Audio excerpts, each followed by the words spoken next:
Welcome back, gentlemen. We woke up. We're on the way to the gym.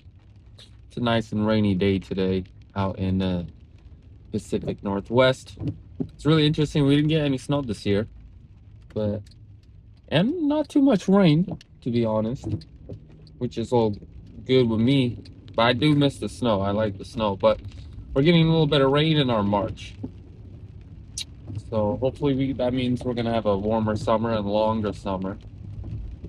Got that sunshine for at least 6 months. We get that sunshine for at least 6 months, from anywhere from April to September, Octoberish. That'll be really nice. Be really nice. But anyways, guys, I'm going on the way to the gym. We're gonna do a little bit of. It's a rest day, so we're gonna do a full body workout. Yeah, we are. But we're just gonna go light. We're just gonna hit every muscle, the smaller muscle groups that are usually not hit when doing the compound. Do a little bit of treadmill for 20 minutes. I'm gonna be celebrating my mom's birthday today, so gotta readjust where I take in my calories because we're going out. So just gonna probably go home after this, drink a protein smoothie, and eat a couple of chicken breasts, and just save the rest of the calories for the dinner later tonight. And then I'm gonna hit up the cafe and get some work done. And yesterday, guys, we have officially finished our first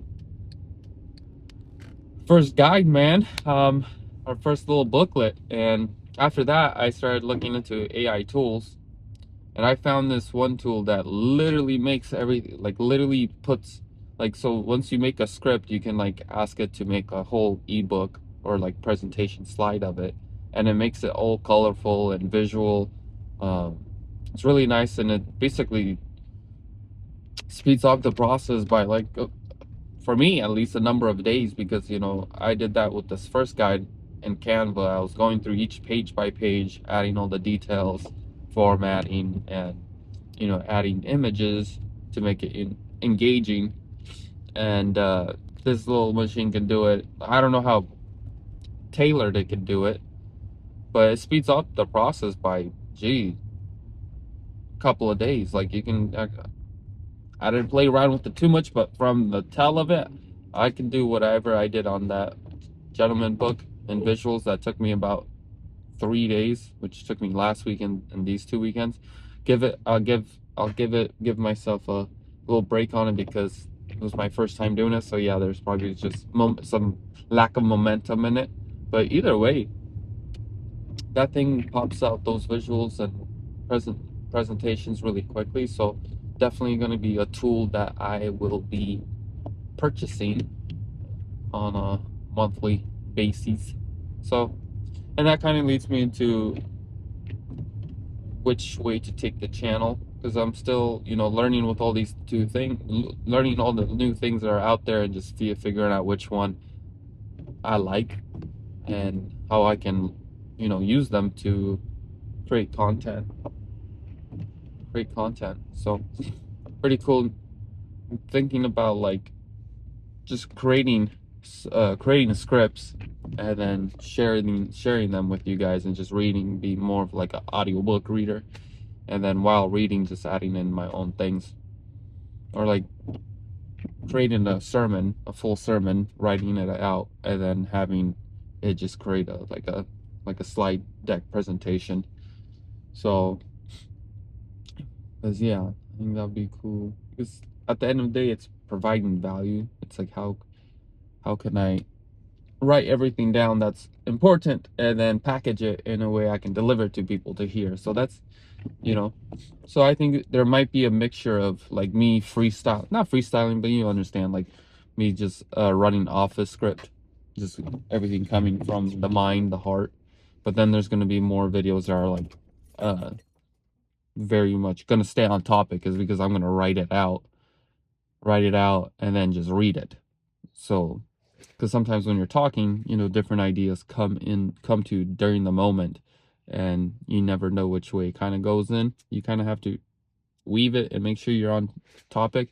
But if you write it, you're making sure that you're just staying on topic. And if ideas come to you while writing it, you still have the time and the time to determine, hey, is this gonna keep it on topic, or are we kind of deviating too much? So we're in an interesting turning point in our journey, and I'm gonna think about it a little bit more. And I slept in pretty good, like pretty good. I went to sleep at 11, slept until it was like 8:30, so got a good amount of sleep today, which is good. I needed it because I hit this when the snooze button came on. I hit it. I hit it twice, and on my weekend snoozes, they're like 20 minutes each. So, but I feel like only one snooze was needed because sometimes when you oversleep, you start feeling tired again. That's I think I oversnoozed it. So yeah, but no other update. I'm just figuring out. I'm gonna go to the cafe, play around with this new tool that we discovered, and do a little bit of reading.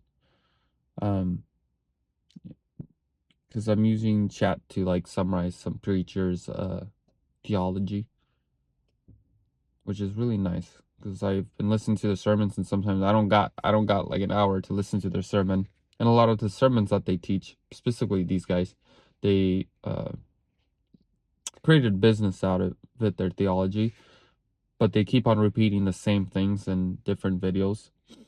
And here and there, they like introduce like some new nuggets. Sometimes I don't got, that much time to sit through an hour sermon just to listen to one nugget. But some of their videos have really changed my mindset and my perception or my interpretation on things, so which is great. So now I'm just using ChatGPT to go through their scripts and summarize the most critical points. So get the good stuff like that. So just learning off them and then seeing if I can intertwine that stuff into the videos. Leveraging other people's knowledge. It's called teamwork. Other people might call it something else, but the world's a teamwork. But other than that, guys, I hope you guys have a good Sunday. Make sure you guys do your daily prayers. Take action, live with life with intention. If today's actual rest day, rest. If today's a day for you to work, make sure you're working. Keep your promises to yourself, and make your word worth something. Don't let your word lose its meaning because you don't keep your word to yourself. At the end of the day, the ability to keep your word to yourself is the most important thing when it comes to promises. Because at the end of the day, you are living with yourself, and every time you make a promise, you're really making a promise with your future self. And when you don't come through with it, you're just failing them. You're just really betraying them. And you lose integrity, you lose self-respect and trust. And that's how confidence gets eroded. Confidence gets eroded because you can't trust yourself. And then when you say certain things that you're going to do, your brain is like, they're not going to do it. So keep your promises, standards, right? Because that is discipline made in advance. It is a decision that a course of action will be taken despite how you feel, despite circumstances. It's a contract, and there's no negotiating. Oh, can I not? No, it's like if you made a word with yourself, you said you're gonna do something, you go through with it, despite your mood or feelings. It has to happen, because if it doesn't, you're just a liar. You just gotta be straight up with yourself and just call yourself a liar. So be a truth sayer, and keep your head on your shoulders, your eyes on the vision, and be aggressive when it comes to cutting out things that distract you, and you'll be in good hands. All right, boys, I'll talk to you guys later. I'm gonna get this gym session in, and looking forward to dinner. All right, take care, guys.